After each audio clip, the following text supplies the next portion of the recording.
Era la noche de Nochevieja, y el restaurante más exclusivo de Madrid estaba lleno de gente elegante celebrando la llegada del nuevo año. Julia Fernández, 42 años, CEO de una de las mayores empresas tecnológicas de España, entró sola con su vestido rojo de seda y su bolso Hermès de 15.000 euros. Había reservado mesa 2 meses antes, pero cuando se acercó al maître, él le dijo con una sonrisa incómoda que había habido un error y que su mesa había sido cedida a otra persona. Ella miró la sala llena, sintiendo las miradas de todos encima, sintiendo la vergüenza subir como una ola. Era una de las mujeres más poderosas de España, gestionaba un imperio de 2.000 millones de euros, pero en ese momento se sentía más sola y más pequeña que nunca. Estaba a punto de darse la vuelta e irse, con las lágrimas pinchándole los ojos, cuando un hombre al fondo de la sala se levantó. Llevaba una camisa de trabajo manchada de grasa, tenía las manos de quien trabajaba con motores, y junto a él había una niña con un vestido morado. El hombre levantó la mano y le hizo una seña, invitándola a sentarse en su mesa. Si estás preparado para esta historia, escribe en los comentarios desde dónde estás viendo este video. Julia Fernández había nacido en una familia de empresarios madrileños que habían construido su fortuna en el sector textil durante el boom económico de los años 60. Su padre, Roberto Fernández, era un hombre severo que creía que el éxito era la única medida del valor de una persona.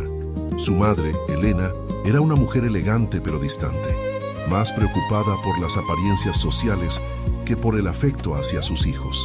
Julia había crecido en una mansión en La Moraleja, rodeada de lujo pero hambrienta de cariño. Había aprendido pronto que para ganarse la atención de su padre tenía que destacar en todo.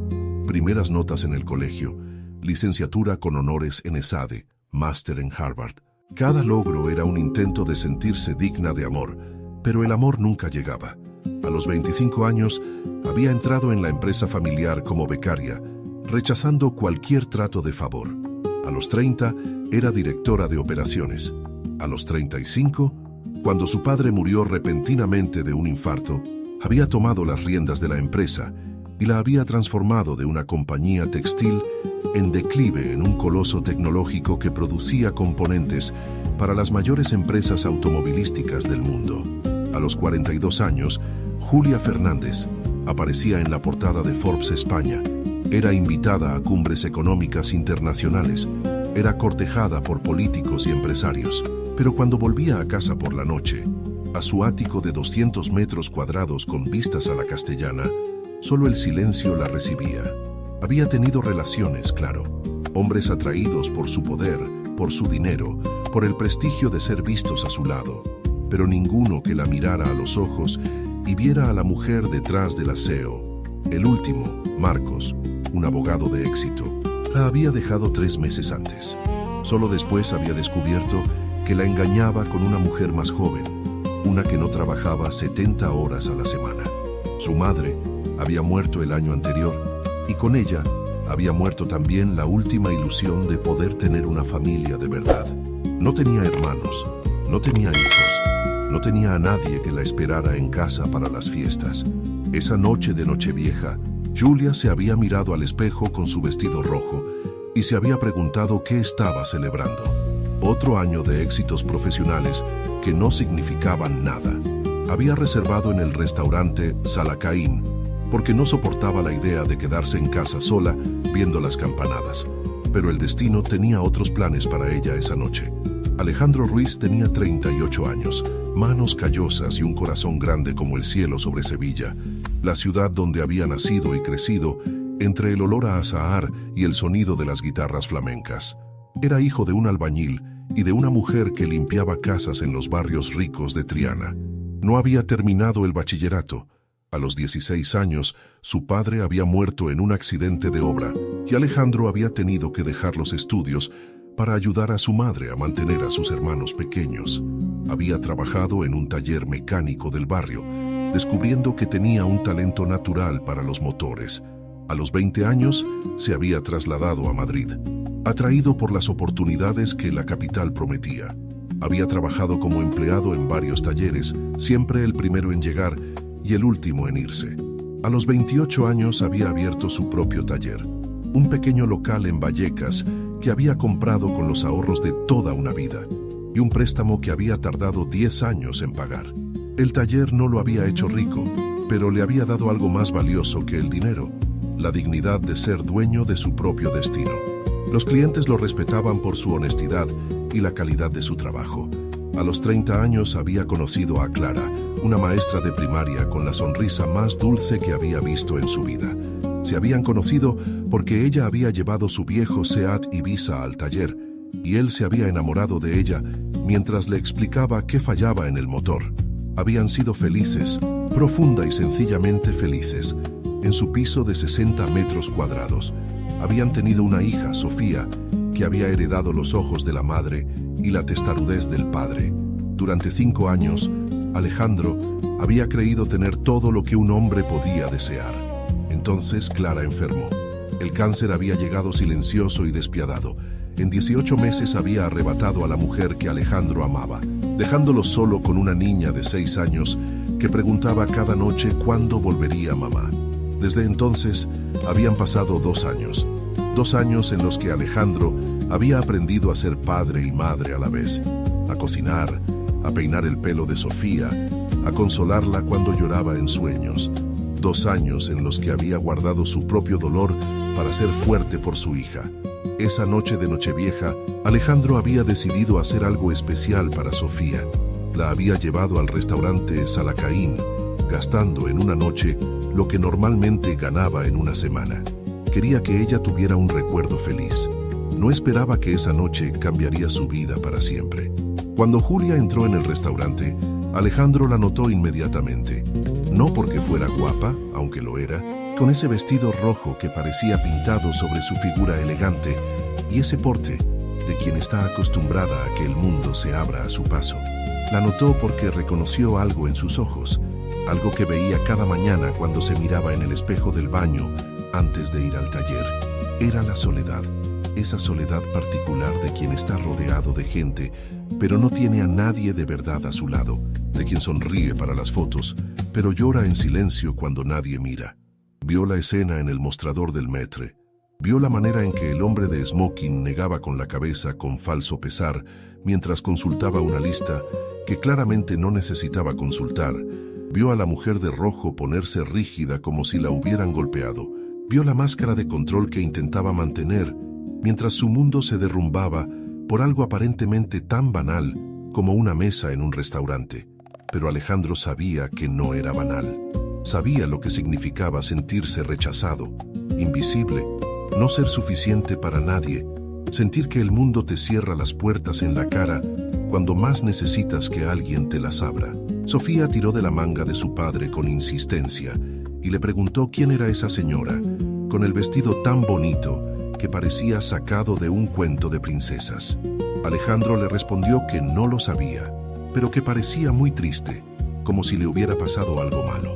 Sofía, con la sabiduría inocente de los niños que todavía no han aprendido a construir muros ni a juzgar por las apariencias, dijo que entonces tenían que invitarla a sentarse con ellos, porque nadie debía estar triste en Nochevieja, y menos una señora tan guapa con un vestido tan bonito. Alejandro dudó por un momento, sintiendo el peso de la realidad sobre sus hombros.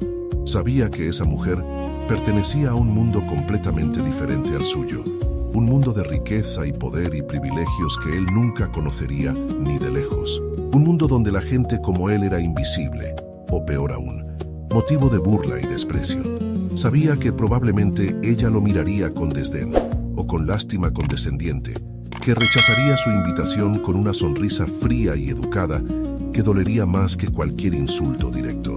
Pero entonces miró a su hija, vio la sinceridad absoluta en su cara pecosa y en sus ojos que todavía creían en la bondad del mundo, y se acordó de lo que Clara siempre le decía cuando él dudaba de sí mismo, que la amabilidad no cuesta nada y puede cambiarlo todo en la vida de una persona, que a veces un pequeño gesto de generosidad puede ser la diferencia entre la desesperación y la esperanza.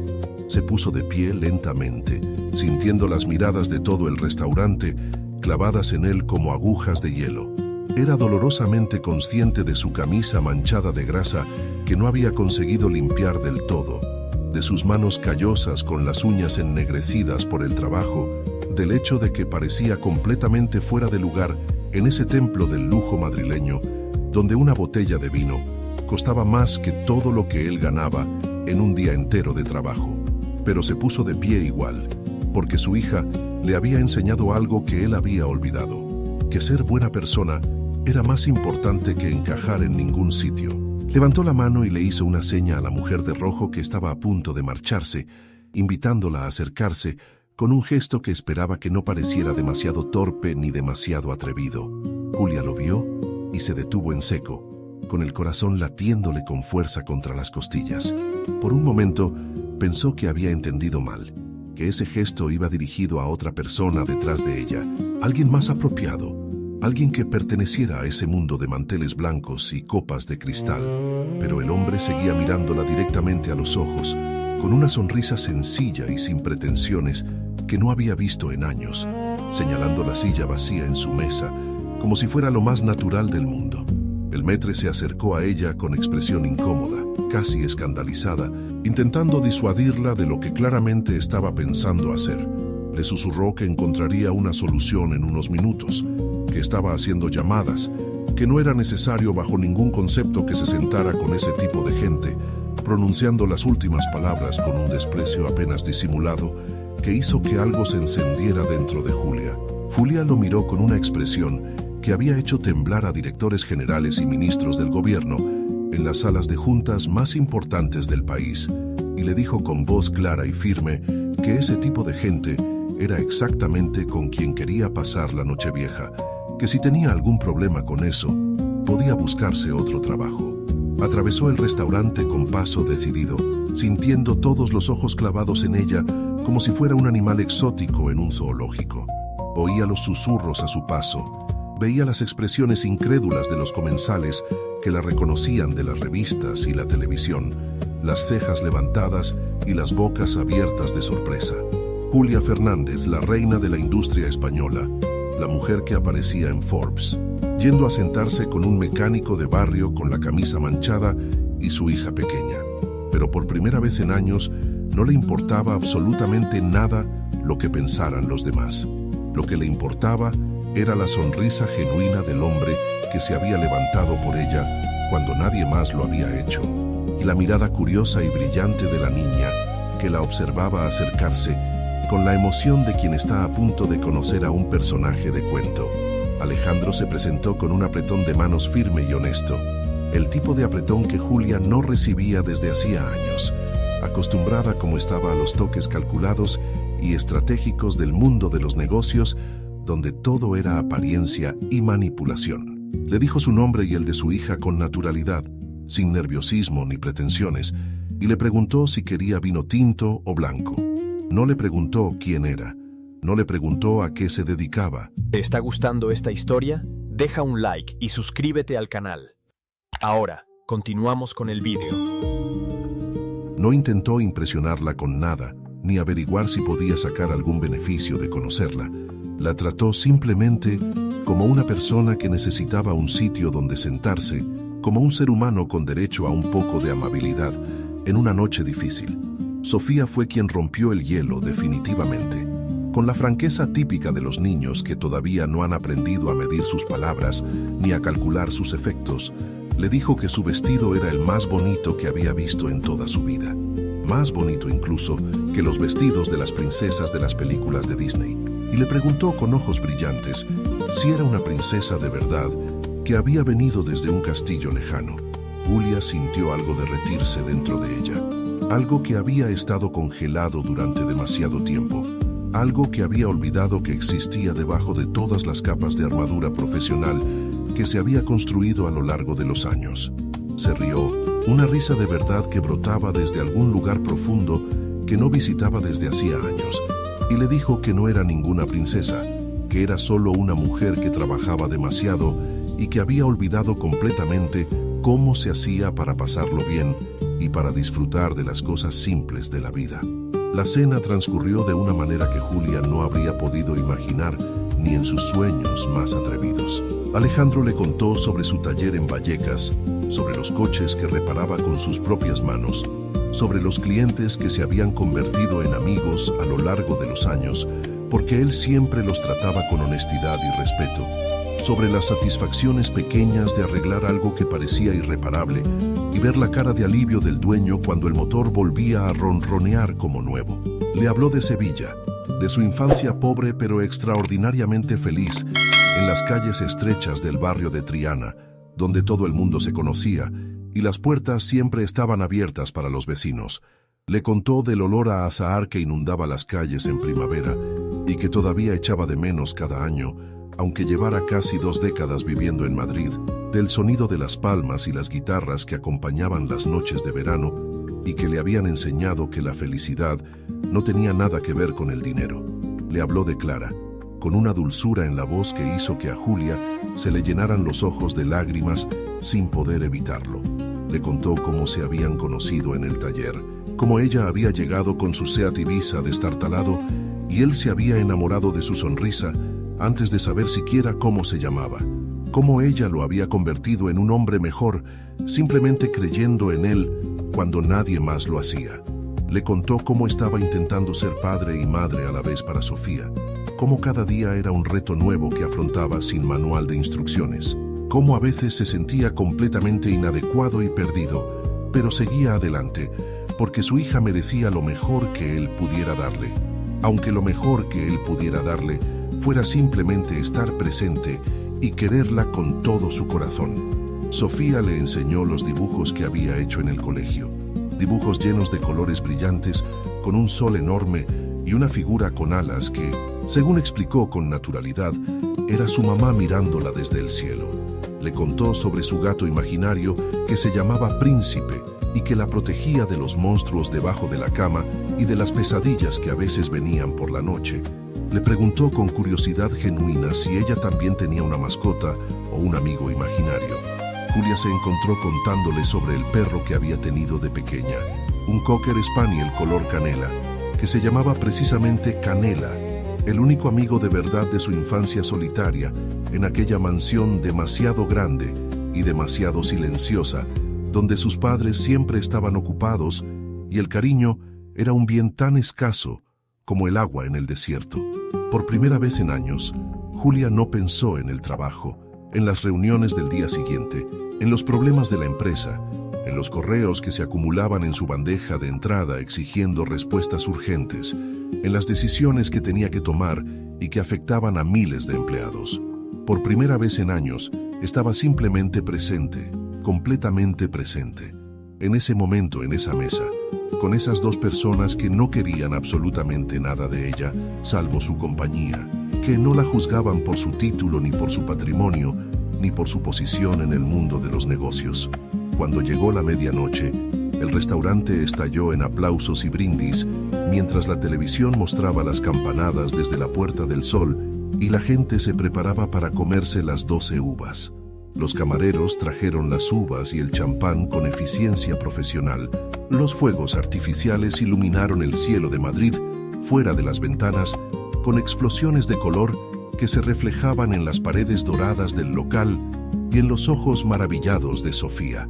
Alejandro levantó su copa con solemnidad y dijo un brindis sencillo pero profundo, por las personas buenas que se encuentran por casualidad en los lugares más inesperados y por la suerte inmensa de reconocerlas cuando las encuentras.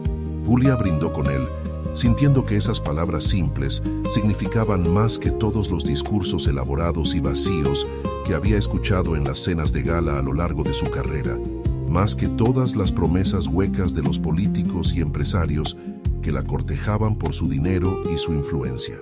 Sofía se había quedado dormida en la silla antes de las campanadas, cansada pero feliz, con la cabeza apoyada en la chaqueta de su padre y una sonrisa de paz todavía dibujada en los labios. Alejandro la miraba con un amor tan puro, tan incondicional, tan absolutamente desprovisto de cálculo o interés, que Julia sintió el corazón encogerse de una manera casi dolorosa que no había experimentado en décadas. Eso era exactamente lo que le había faltado toda su vida, no el éxito profesional que había perseguido obsesivamente, no el dinero que había acumulado sin saber muy bien para qué, no el poder que ejercía sobre miles de empleados y millones en facturación. El amor, el de verdad, el que no pide nada a cambio, el que se da libremente y sin condiciones, el que ilumina una mirada cuando mira a quien ama. Se intercambiaron los números de teléfono con la excusa de que Julia querría llevar su coche al taller de Alejandro para una revisión completa. Los dos sabían perfectamente que era solo una excusa, una mentira piadosa, pero ninguno lo dijo en voz alta, porque a veces las mentiras amables son la manera en que empiezan las historias más bonitas, las historias que cambian vidas para siempre. En las semanas siguientes, Julia encontró 1000 excusas para ver a Alejandro. Llevó su Mercedes al taller para una revisión que no necesitaba. Pasó a recoger a Sofía después del colegio. Invitó a los dos a cenar en su ático, cocinando por primera vez en años. Alejandro, por su parte, luchaba con sus propias dudas. Sabía quién era Julia. Había buscado su nombre en internet. Se preguntaba qué podía querer una mujer así de un simple mecánico con las manos manchadas de grasa. Pero luego la veía jugar con Sofía, reírse de sus bromas, interesarse genuinamente por su vida, y las dudas se desvanecían. Julia no se comportaba como las personas ricas que había conocido. Ella lo miraba a los ojos, lo escuchaba cuando hablaba, lo trataba como a un igual. El primer beso llegó un sábado por la tarde, en el taller desierto después del horario de cierre. Julia había pasado con la excusa de un ruido extraño en el motor. Habían reído juntos, manchados de grasa los dos, y entonces se habían mirado y el mundo se había detenido. Alejandro la había besado con cuidado, y Julia había sentido algo que no sentía desde hacía tanto tiempo que casi había olvidado lo que era. Pero no todos estaban contentos con su relación. Los amigos de Julia no aprobaban. Una mujer de su posición con un mecánico de Vallecas. Algunos socios de la empresa le hicieron entender que esa relación podía influir en los negocios. Julia los mandó a todos al diablo. Dijo que su vida privada era asunto suyo, que si alguien tenía problemas con sus decisiones personales, podía buscar otra empresa en la que invertir. Alejandro afrontó sus propios desafíos. Su hermano le preguntó si estaba seguro de lo que estaba haciendo, si no tenía miedo de ser solo un pasatiempo para una mujer aburrida. Pero Alejandro conocía a Julia a estas alturas. Sabía que lo que había entre ellos era real, y sabía que el amor de verdad requería coraje. Un año después de aquella noche de Nochevieja, Julia y Alejandro se casaron. No en una catedral con 1000 invitados, no con un vestido de 100.000 euros. Se casaron en el patio del taller de Alejandro, decorado con flores y lucecitas por Sofía. Julia llevaba un vestido sencillo, blanco. Alejandro llevaba un traje que había comprado para la ocasión, el primer traje elegante de su vida. Sofía era la dama de honor, tan orgullosa y feliz que parecía brillar más que las lucecitas. Estaban presentes solo las personas que importaban de verdad. La madre de Alejandro, venida desde Sevilla, algunos viejos amigos de Julia, los de verdad, los clientes fieles del taller. No había periodistas, no había cámaras, y Julia nunca había sido tan feliz. Durante la fiesta, Alejandro dio un discurso que nadie olvidaría. Contó lo de aquella noche de Nochevieja, cómo había visto a una mujer guapísima con los ojos más tristes que había visto en su vida. Contó cómo su hija le había dicho que la invitara, porque nadie debía estar triste en Nochevieja. Dijo que lo que había empezado como un gesto de amabilidad se había transformado en el regalo más grande de su vida. Julia lloró, y no le importó que el maquillaje se arruinara. Lloró porque finalmente había encontrado lo que había buscado toda su vida. Un hombre bueno, un hombre honesto, un hombre que la amaba por lo que era. Hoy, 3 años después de aquella boda, la vida de Julia es irreconocible. Ha dejado la dirección diaria de la empresa.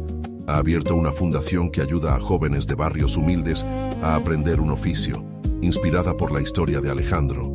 Alejandro sigue llevando su taller. No ha querido expandirse demasiado. Julia a veces lo ayuda, pasándole las herramientas. Se le da muy bien cambiar ruedas. Sofía tiene 11 años y una hermanita de 2 que se llama Clara, como la mamá que ya no está. Cuando le preguntan por su familia, Sofía cuenta orgullosa que su papá arregla coches y que su mamá Julia antes era una princesa triste, pero luego los encontró a ellos y ahora es la princesa más feliz del mundo. Cada Nochevieja, la familia vuelve al restaurante Salacaín. Vuelven porque es allí donde empezó todo, allí donde un mecánico con la camisa manchada se levantó para hacer una seña a una multimillonaria sola. El maître, aquel que aquella noche intentó convencer a Julia de que no se sentara con ese tipo de gente, sigue allí. Cada año los recibe con una sonrisa incómoda. Y cada año, Julia le deja una propina generosa para recordarle que las personas no se juzgan por la ropa que llevan. Porque lo que aquella noche de Nochevieja enseñó a Julia es que la verdadera riqueza no se mide en euros. Se mide en las personas que te quieren, en los momentos que compartes, en el coraje de levantarse y hacer una seña a alguien que necesita un sitio donde sentarse. Esta historia nos recuerda que la soledad no conoce clase social. Julia lo tenía todo lo que el dinero podía comprar y sin embargo le faltaba lo único que importa, alguien que la viera por lo que era. Alejandro no tenía riquezas, pero tenía un corazón generoso y el coraje de actuar según sus principios. Sofía nos enseña que la sabiduría viene de los más pequeños. Fue ella quien dijo que nadie debía estar triste en Nochevieja. Ella quien convenció a su padre de hacer ese gesto que cambió 3 vidas. El gesto de Alejandro nos recuerda que la amabilidad puede cambiar el destino. No sabía quién era Julia, no buscaba nada a cambio. Simplemente vio a una persona en dificultad y decidió hacer algo. Y Julia nos demuestra que nunca es tarde para cambiar de vida, para elegir la felicidad sobre el éxito, para poner a las personas antes que el trabajo. Si esta historia te ha recordado que el amor se encuentra en los sitios más inesperados, que la amabilidad es la verdadera riqueza que nunca se deprecia y que no hay que juzgar nunca a las personas por las apariencias ni por la ropa que llevan, entonces ha cumplido su propósito en este mundo. Gracias por haber viajado conmigo hasta el final de esta historia.